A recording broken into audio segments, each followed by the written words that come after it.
In a time of wealth and power, when kings ruled with iron fists and gold paved the roads of the mighty, there was one whose hunger knew no limits. King Zuberi was his name, and his kingdom, the wealthiest of all. The sun set upon his golden palace, its spires reaching for the heavens, its walls adorned with treasures taken from lands near and far. His throne was carved from ivory, his robes woven from the finest silk, and his fingers bore the weight of rings adorned with the rarest of gems. Merchants from distant lands sought his favor, warriors pledged loyalty in exchange for coin, and his people bowed before him, their voices carrying both praise and fear. But behind the illusion of grandeur, something darker lurked, something unseen, waiting in the shadows. King Zuberi's greed was legendary. He was not content with ruling a prosperous land, he wanted to rule the richest empire in history. Every year, he demanded tributes of gold and jewels from neighboring lands. If they refused, his armies would storm their villages, taking what they pleased. With each conquest, his palace grew more opulent, his vaults filled with treasures beyond imagination. But no matter how much wealth he accumulated, it was never enough. His hunger for gold was insatiable. I am the wealthiest ruler to ever live. No god, no man, no force in this world can take from me what is mine. But those who believe they are untouchable are often the ones closest to ruin. One fateful day, a foreign merchant arrived at the palace gates. He claimed to bring a gift, a relic unlike any other. The artifact was encased in an ornate golden chest, its surface covered in carvings of unknown origin. The merchant knelt before Zuberi, his eyes dark with an unreadable expression. "Great king, I bring you a gift worthy of your greatness. This chest contains a treasure beyond imagination, one that will make your kingdom eternal." Zuberi's curiosity was piqued. He ordered the chest to be placed in his royal vault, planning to open it at his leisure. The merchant bowed deeply but said one final thing before leaving. "Great king, all treasures come with a price. Beware what you awaken." But Zuberi only laughed, waving the merchant away. Warnings meant nothing to a man who ruled with absolute power. And so, the chest was placed deep within the vault, among the countless other treasures, forgotten for the time being. That night, an unnatural silence filled the palace. The torches flickered, casting eerie shadows across the golden walls. The air grew heavy, thick with something unseen. Servants whispered of a strange chill, a feeling of being watched. But Zuberi, drunk on wine and power, dismissed their fears. "Fools! Ghost stories are for the weak. My palace stands as proof that I am favored by fate itself." Yet fate had a lesson to teach him. And it would not be kind. As the moon rose high, the whispers began. Soft at first, like the rustling of leaves, but soon they grew louder, carrying a voice both ancient and sorrowful. "Return what you have stolen." Zuberi bolted upright in his bed, his breath ragged. He scanned the room, searching for the source of the voice, but he was alone. He dismissed it as a dream, yet the unease settled deep in his chest. The next morning, the palace servants awoke to find something strange. The golden walls, once gleaming, had dimmed overnight.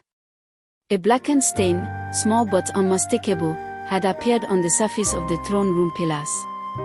They scrubbed and polished, but the stain would not fade.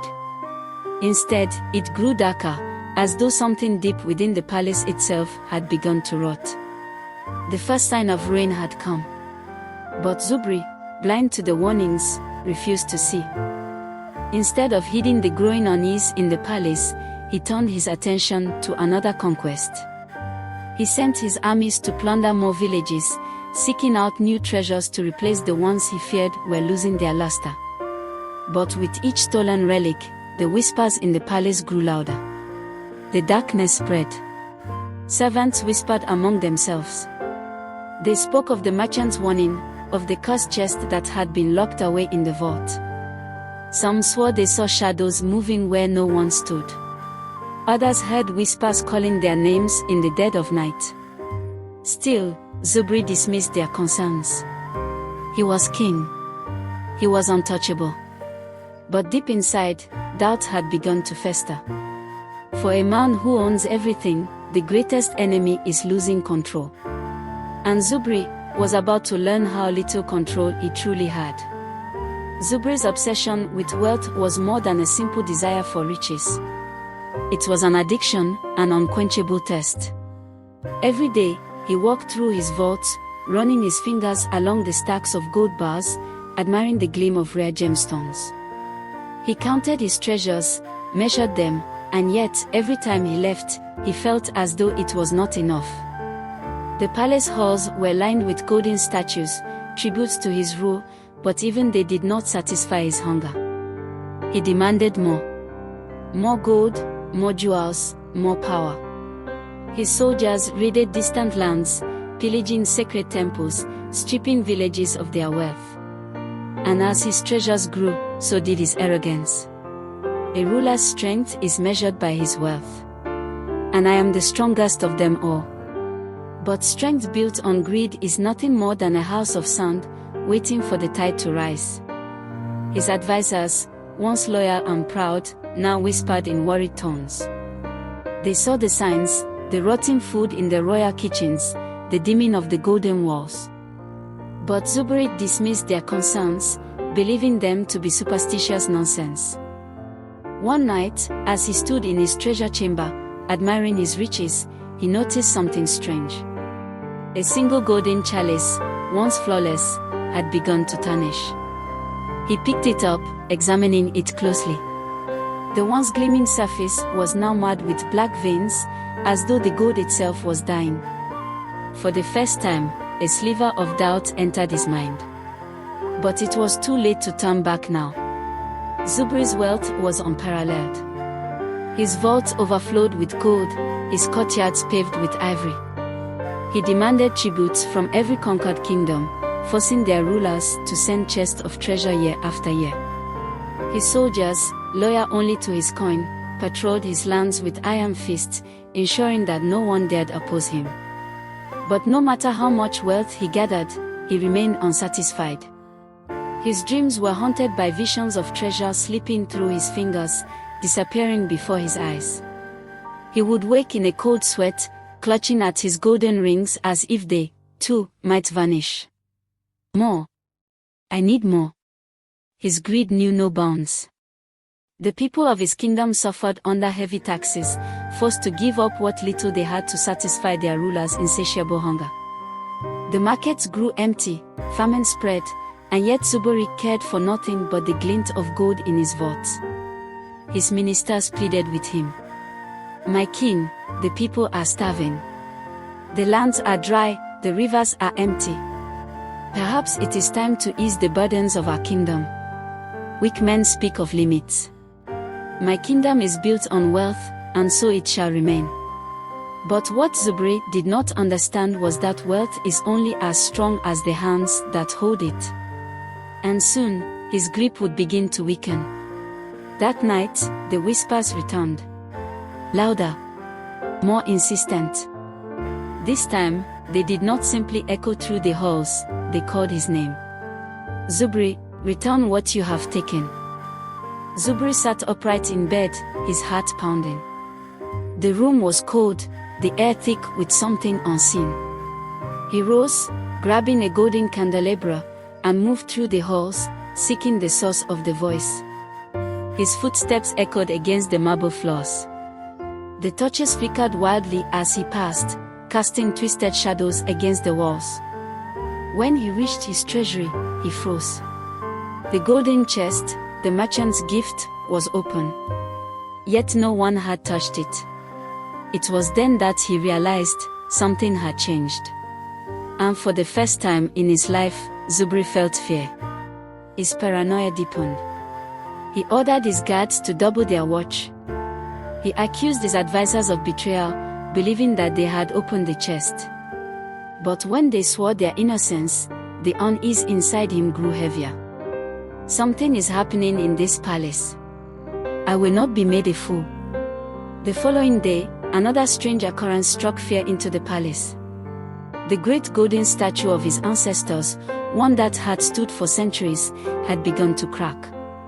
The once polished surface was now dull, and a thick fissure ran through the chest of the figure. Servants whispered. The elders averted their eyes. Even the soldiers grew uneasy. The curse had begun to take shape, but the king, in his arrogance, refused to see it. Instead, he demanded more gold, more riches, more tribute. And with every new treasure that entered the palace, the decay spread further. The fountains, once clear and fresh, now bubbled with murky water. The fields, once green and fertile, withered beneath the sun. Crops rotted before they could be harvested, and animals grew sick with no explanation. The people of the kingdom spoke in hushed voices. They knew. They had seen the signs. The gods were angry. But Zuberi, blinded by greed, continued to build his empire of gold, unaware that his downfall had already begun. For when a man ignores the warnings of the gods do not speak again. They act. Zuberi's obsession with wealth was more than a simple desire for riches. It was an addiction, an unquenchable thirst. Every day, he walked through his vaults, running his fingers along the stacks of gold bars, admiring the gleam of rare gemstones. He counted his treasures, measured them, and yet, every time he left, he felt as though it was not enough. The palace halls were lined with golden statues, tributes to his rule, but even they did not satisfy his hunger. He demanded more. More gold, more jewels, more power. His soldiers raided distant lands, pillaging sacred temples, stripping villages of their wealth. And as his treasures grew, so did his arrogance. A ruler's strength is measured by his wealth. And I am the strongest of them all. But strength built on greed is nothing more than a house of sand, waiting for the tide to rise. His advisors, once loyal and proud, now whispered in worried tones. They saw the signs, the rotting food in the royal kitchens, the dimming of the golden walls. But Zuberi dismissed their concerns, believing them to be superstitious nonsense. One night, as he stood in his treasure chamber, admiring his riches, he noticed something strange. A single golden chalice, once flawless, had begun to tarnish. He picked it up, examining it closely. The once gleaming surface was now marred with black veins, as though the gold itself was dying. For the first time, a sliver of doubt entered his mind. But it was too late to turn back now, asterisk. Far beyond the golden gates of Zuberi's kingdom, deep within the jungles where no man dared to venture, there lay a forgotten temple. It was said to house relics of the gods, treasures too sacred to be touched by mortal hands. Zuberi, however, feared no god, nor respected any warnings. Upon hearing rumors of the temple's existence, he ordered his soldiers to march. They crossed rivers, braved wild beasts, and cut through thick forest until they arrived at the temple's entrance. The temple was ancient, its walls covered in glyphs depicting warnings, but Zuberi cared little for their meaning. With a wave of his hand, he ordered the doors to be broken down. Inside, they found the relic, a golden chest, locked with symbols no one could decipher. A chest so carefully guarded. It must be filled with riches beyond compare. But the moment his men laid hands on the chest, the ground trembled. A cold wind howled through the halls, carrying voices of the past. The air turned heavy, suffocating, but still, Zuberi did not stop. The temple's high priest, an old man with piercing eyes, emerged from the darkness. His frail figure trembled, yet his voice carried an eerie authority. You do not understand what you are taking. This relic does not belong to man. It is bound by forces beyond your comprehension. But Zuberi only laughed, dismissing the warnings as the cries of a powerless old man. Foolish priest.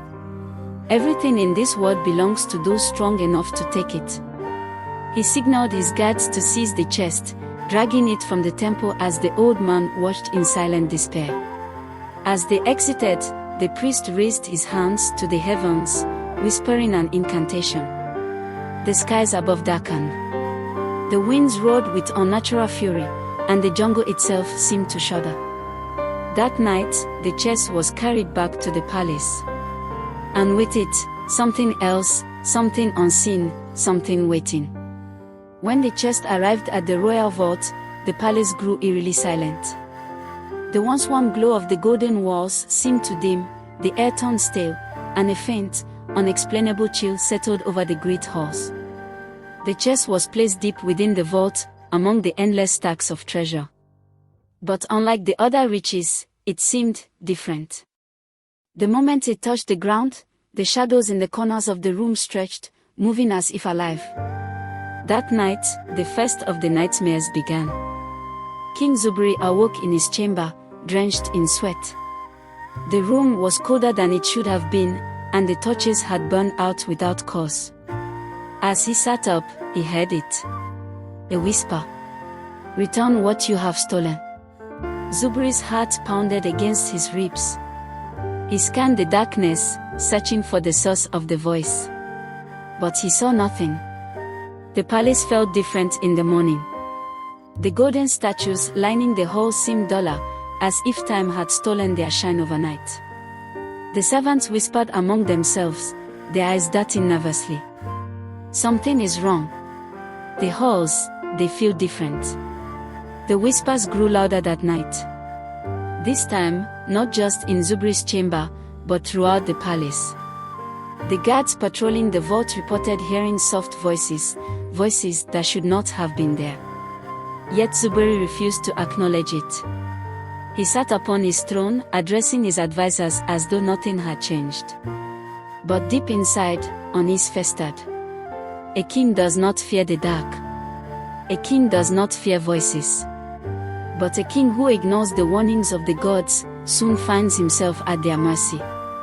The night before the final disaster struck, Zuberi stood alone in his treasury. He reached out to touch the golden chest, its surface now strangely warm under his fingers. For the first time, a flicker of doubt crossed his mind. Then, the chest moved. Just slightly. Barely noticeable. But it was enough. Zuberi staggered back, his breath quickening. He did not know it yet, but the curse had awakened. And it had only just begun. Far beyond the golden gates of Zuberi's kingdom, deep within the jungles where no man dared to venture, there lay a forgotten temple. It was said to house relics of the gods, treasures too sacred to be touched by mortal hands. Zuberi, however, feared no god, nor respected any warnings. Upon hearing rumors of the temple's existence, he ordered his soldiers to march. They crossed rivers, braved wild beasts, and cut through thick forest until they arrived at the temple's entrance. The temple was ancient, its walls covered in glyphs depicting warnings, but Zuberi cared little for their meaning. With a wave of his hand, he ordered the doors to be broken down. Inside, they found the relic, a golden chest, locked with symbols no one could decipher. A chest so carefully guarded. It must be filled with riches beyond compare. But the moment his men laid hands on the chest, the ground trembled. A cold wind howled through the halls, carrying voices of the past. The air turned heavy, suffocating, but still, Zuberi did not stop. That night, the chest was carried back to the palace. And with it, something else, something unseen, something waiting. 3 nights had passed since the golden chest entered King Zuberi's vault, and already, the palace had begun to change. The once gleaming walls, polished daily by servants, now seemed duller. The marble floors, which once reflected the brilliance of the golden chandeliers, now carried faint, darkened stains that no amount of scrubbing could remove. The whispers, which had started as distant murmurs, now lingered in every corner of the palace. At first, they were subtle, no louder than the rustling of silk curtains in the wind. But soon, they grew. The words became clearer, though no one could understand the language they spoke. Servants avoided walking alone.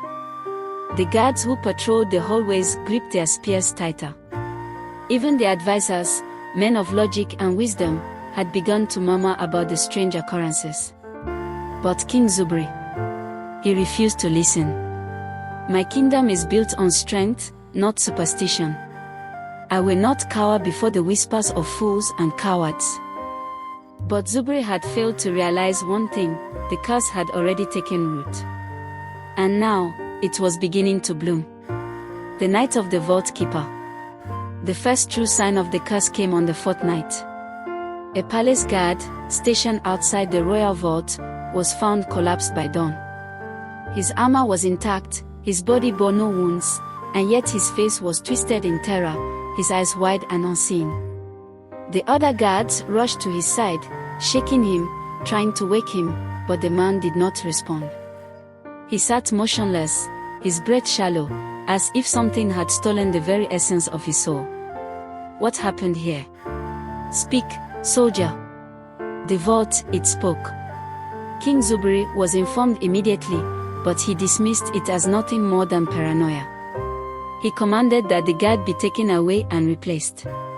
To him, there was nothing in his vault that should inspire fear, only gold, riches, and power. A man frightened by shadows is of no use to me. But that night, the whispers did not stay confined to the vault.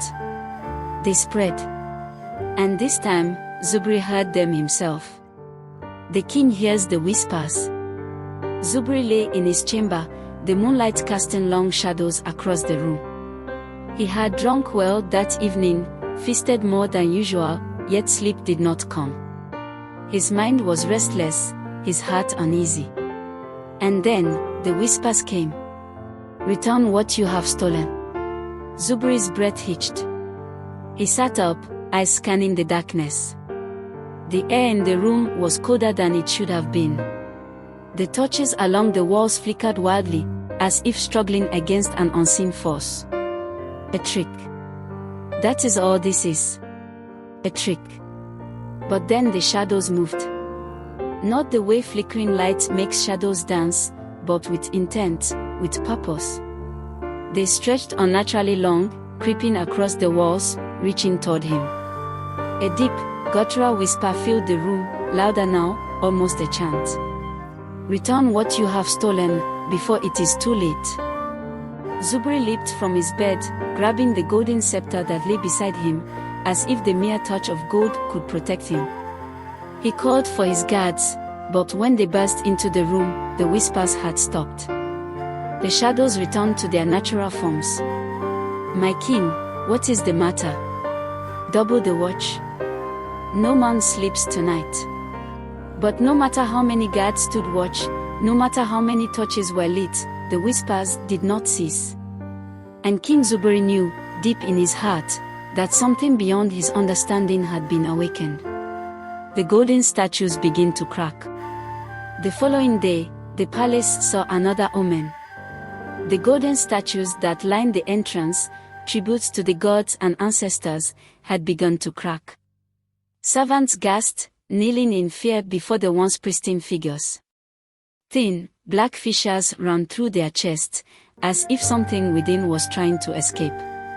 Some swore they saw the statues move, ever so slightly, out of the corner of their eyes. The high priest of the kingdom was summoned to examine the phenomenon. The spirits are displeased. The gods do not take kindly to stolen relics. Nonsense. These statues have stood for years. My wealth is my blessing, not my curse. But the priests and elders knew otherwise. The whispers had spread beyond the palace walls. The people spoke of them in hushed voices. Fear took root in the hearts of the kingdom's citizens. And as the night fell, the curse reached its next stage. The blackened gold. That night, Zuberi entered his vault, his steps hurried but confident. He would prove to himself that he still controlled his palace. He would see his gold, touch it, remind himself that he was still king. But as he reached the treasure chamber, his breath caught in his throat. His gold was blackened. Not tarnished, not dulled by time, but dark, as if the very essence had been drained from it. The once bright coins, the shining goblets, the golden artifacts, every piece had turned into something lifeless, something cursed. For the first time in his life, King Zuberi felt powerless. What is happening? But there was no answer. Only the shadows that moved when no one was watching, and the whispers that echoed through the walls. Return what you have stolen, before it is too late. The curse had fully awakened, and it would not be denied. The palace of King Zuberi, once a symbol of wealth and power, had begun to change. The golden pillars, which once gleamed under the sun, now bore streaks of black. The torches that lit the grand halls flickered and dimmed, their flames struggling against an unseen force. The servants walked in hushed tones, their eyes filled with unease. Something was happening. Something no one could explain. The first true sign of the curse came 3 nights after the relic arrived. A guard, stationed near the royal vault, was found trembling at his post at dawn, his face drained of color, his hands shaking uncontrollably. The vault, it whispers. King Zuberi dismissed the guard's words as madness, punishing him for cowardice. But as he sat upon his throne later that night, he heard it too. The sound drifted through the corridors, faint but unmistakable. A whisper, carried by the wind, seeping through the cracks in the palace walls.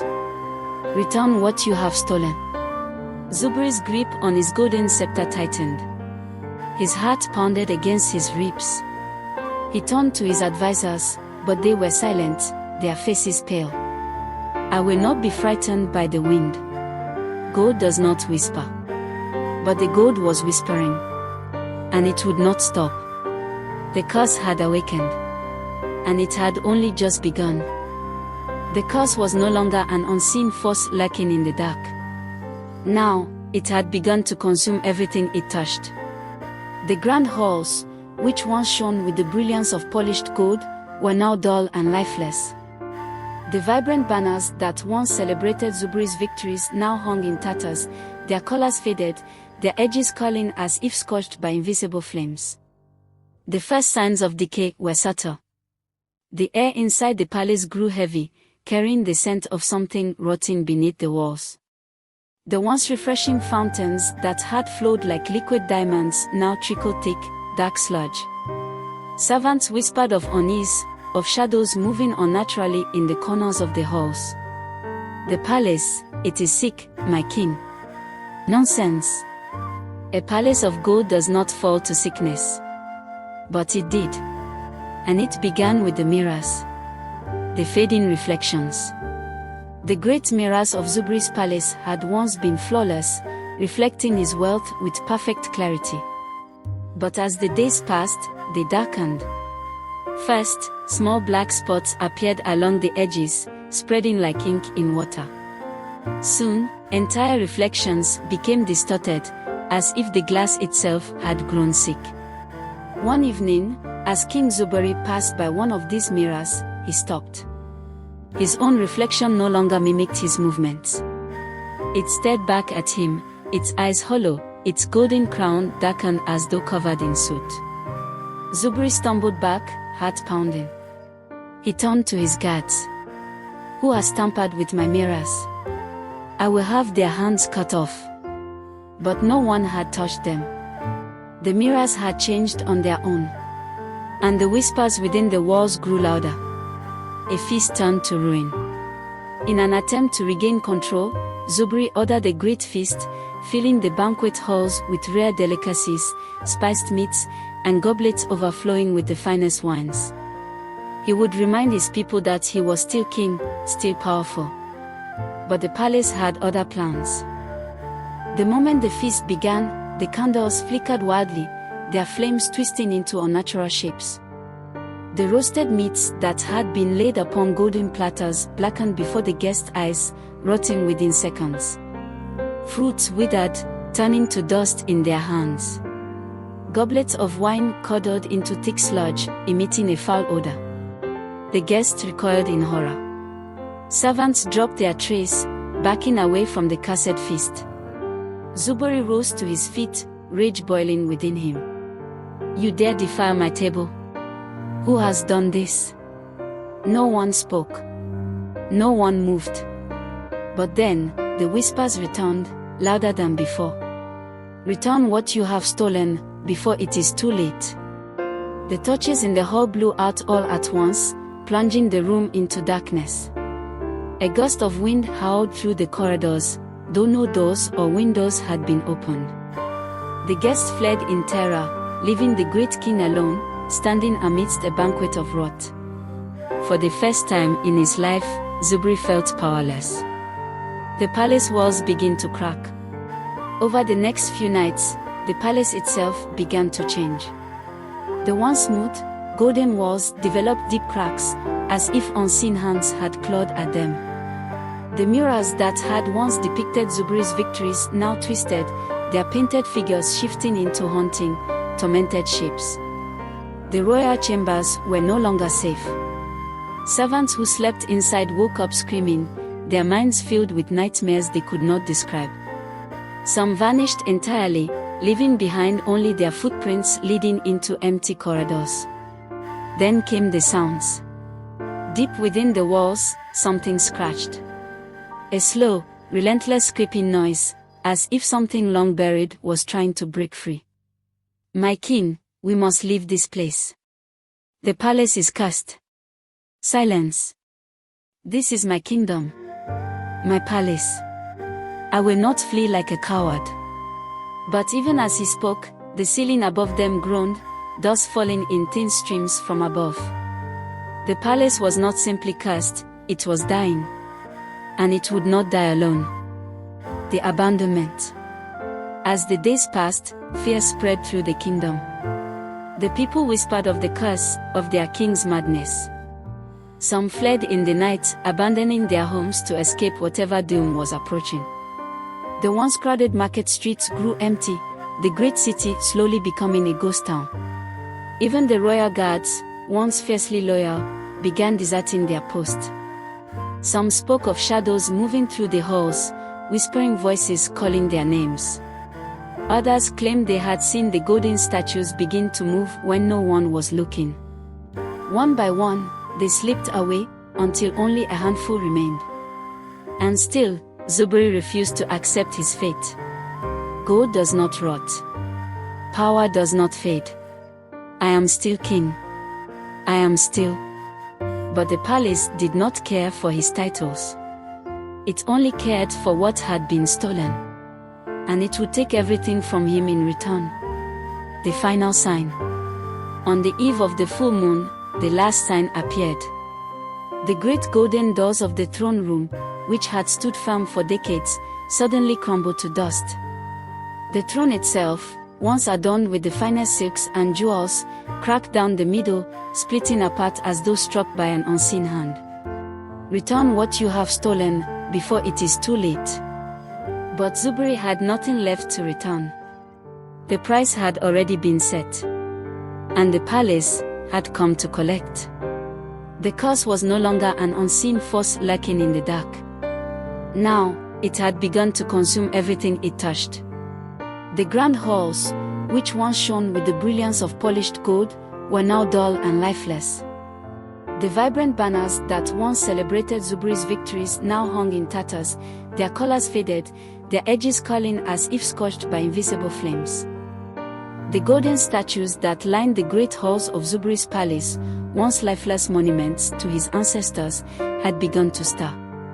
At first, it was subtle, an outstretched hand moved an inch, an eyelid that was once sealed shut now slightly ajar. The changes were small enough that they could be dismissed as tricks of the eye, but soon, the servants began whispering of what they had seen. One by one, they abandoned their post, refusing to remain in a palace where the walls whispered and the statues washed. Zuberi, blinded by his arrogance, dismissed their fears. "Fools! Do you cower before lifeless stone? They are but tributes to my ancestors, nothing more. Get back to work, or I shall have your heads." But the statues were not lifeless. Not anymore. That night, the first true sign of the curse appeared. The great statue of Zuberi's grandfather, which stood at the entrance of the palace, had shifted overnight. No longer was it gazing forward with its arms crossed, instead, its head was turned, its stone eyes now watching the throne room. The guards posted at the entrance swore they had not seen it move. Yet there it was, unmistakably changed. More terrifying still, deep cracks had begun forming along its base, as if something inside it was struggling to break free. "My king, the statues, they are waking up. Enough. You will not fill my halls with foolish tales. My palace is gold and stone, nothing more." But even as he spoke, the torches flickered violently, casting eerie shadows along the walls. And in that moment, all the statues shifted, just a little more. The ancestors' judgment. The next evening, the halls of the palace grew eerily quiet. The grand feast Zuberi had planned to display his wealth to visiting rulers was abandoned, as no dignitaries dared step foot inside the cursed halls. Servants whispered of golden figures moving in the dark, their hollow eyes glowing with a strange, unearthly light. One by one, the statues of former kings turned. Their expressions, once stoic and regal, had changed, etched now with sorrow and anger. Their golden hands gripped their stone swords tighter, as if awaiting the command to strike. Then, the voices came. "He has taken. He has stolen. He will pay." Zuberi sat on his throne, gripping its golden arms, his knuckles white. His eyes darted from statue to statue, sweat dripping down his brow. His mind raced to explain what was happening. Was it an illusion? Had his enemies poisoned him? Was this the work of sorcery? Then, the great statue of his father stepped forward. The sound of stone grinding against stone echoed through the palace like a death knell. Zuberi's breath itched in his throat. The statue, once frozen in time, now pointed directly at him. "You have taken from the gods. And now, they take from you." Panic seized the king. He stumbled back, knocking over a golden goblet that clattered loudly onto the floor. He turned to his guards for protection, but they were already fleeing, their weapons abandoned at their feet. The statues, one by one, took slow, deliberate steps toward him. Their movements were unnatural, jerky, rigid, yet unstoppable. Zuberi's flight. For the first time in his life, King Zuberi ran. He sprinted down the grand corridor, his golden robes trailing behind him. His breath came in ragged gasps, fear clawing at his throat. Behind him, the statues followed, their hollow eyes glowing like embers in the dark. He turned sharply into the vault chamber, slamming the heavy doors shut behind him. He was surrounded by his wealth, stacks of gold, glimmering gemstones, stolen relics of ancient temples. This was his kingdom. This was his power. Nothing could take it from him. Then, the room grew cold. The torches lining the chamber flickered once, twice, then went out completely. The darkness swallowed him whole. And then, the whisper came. "Gold does not buy mercy." A gust of wind, unnatural and violent, tore through the vault. Coins and treasures scattered like dust in the storm. Zuberi clutched his golden crown to his chest, trembling. The shadows around him thickened, swirling, twisting into figures. From the darkness, the statues emerged, no longer stiff and rigid, but fluid, like molten gold taking shape. Their faces, once familiar, now bore only one emotion: judgment. "The wealth you hoarded shall be your tomb." The statues surged forward. Zuberi screamed, but there was no one left to hear him. His own palace, once his fortress, had become his prison. And as the golden figures closed in, the great doors of the vault slammed shut, sealing him inside, forever. With each passing night, the palace collapsed further into ruin, and King Zuberi found himself alone, trapped within the walls that once echoed with laughter and triumph. His once loyal advisors had fled, his guards had abandoned their posts, and his servants had vanished like mist in the morning sun. The golden palace, once a beacon of power and wealth, had become his prison. The grand halls, once filled with vibrant banners and golden decor, were now nothing more than hollow remnants of a past Zuberi had tried so hard to preserve. The torches flickered weakly, casting distorted shadows against the crumbling walls.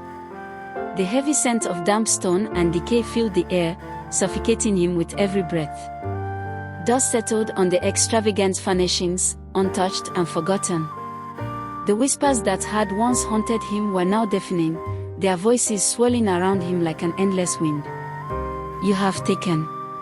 You have stolen. You will pay.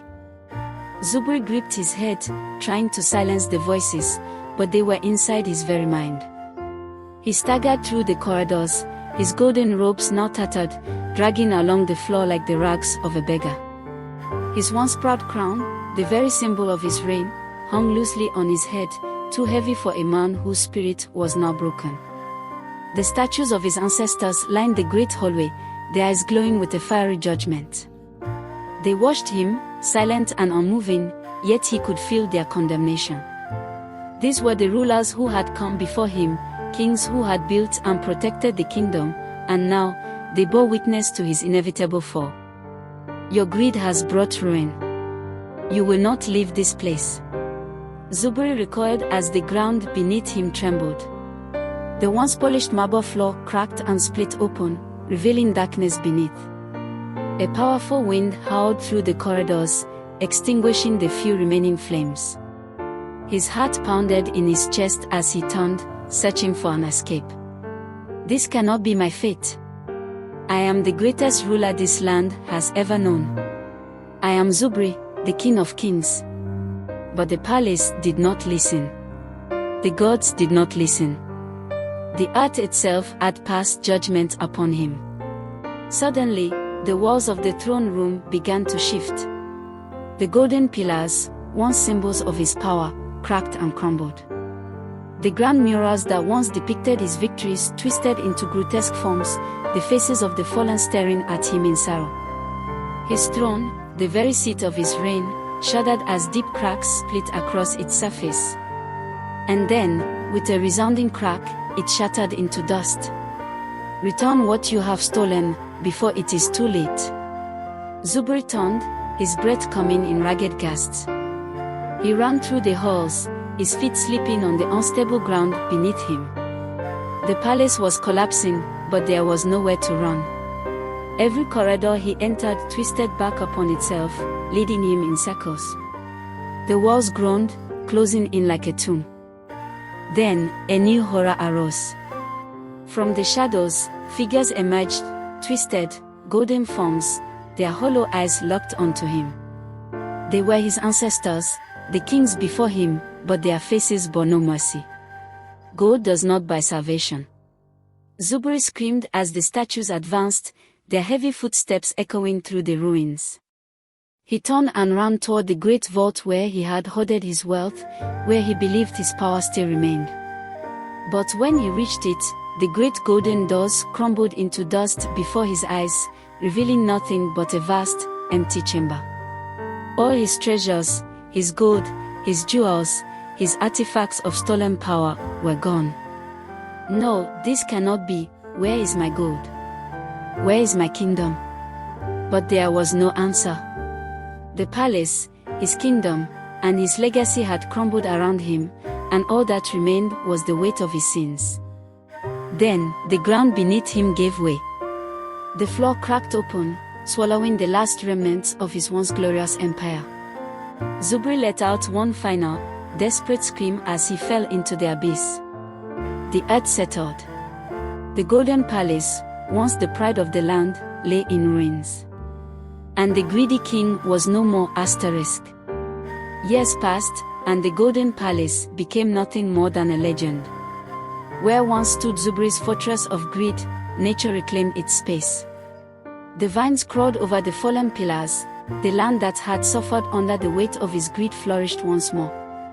The people, once tormented by a selfish king, rebuilt their villages. But this time, they built not in gold, but in unity. They spoke of the curse that had befallen Zuberi, passing down the tale as a warning for future generations. The new leaders ruled with wisdom, not greed. The kingdom, once crumbling, thrived under the hands of those who understood that wealth meant nothing if the people suffered. The once barren lands now bore fruit, rivers that had run dry now flowed with crystal clear waters, and the people, who once cowered in fear, now stood tall. Farmers tilled the soil, no longer forced to hand over their harvests to fill the royal treasury. Traders moved freely, exchanging goods without fear of royal taxes that drained their livelihoods. They sang songs of a new age, a time of fairness and prosperity. The air was filled with the sound of children's laughter, the chiming of bells in the village square, and the steady rhythm of hammers building homes for those who had once been cast aside. A kingdom is not measured by its gold, but by the hearts of those who build it. The story of King Zuberi became a cautionary tale. The villagers told it by firelight, warning their children never to let greed blind them to the needs of others. And though the golden palace had long since vanished, the lesson it left behind would never be forgotten. Travelers from distant lands came to see the ruins, now overgrown with wildflowers, a sight both haunting and beautiful. Some knelt before the crumbled stones, whispering prayers for wisdom, while others simply gazed upon the remains, pondering the fate of the king who had lost everything in his quest for more. The wind carried echoes of the past, as though the land itself still mourned for the choices that had led to Zuberi's fall. Through the generations, the legend of the fallen king grew. Scribes documented the tale, ensuring that history would not repeat itself. Poets sang of the once mighty ruler who had thought himself untouchable, only to be consumed by the very wealth he cherished. In marketplaces and town halls, leaders reminded their people of what had been lost and what had been gained. As the sun set over the valley, the ruins cast long shadows, stretching toward the villages that had once suffered under the king's rule. And yet, those who lived there no longer feared those shadows. They had reclaimed their land, their freedom, and their dignity. But some claimed that on quiet nights, a whisper still echoed through the valley, a final reminder from the fallen king himself. A voice carried by the wind, neither angry nor sorrowful, but resigned to the fate he had chosen. The earth does not remember kings of gold, only kings of wisdom.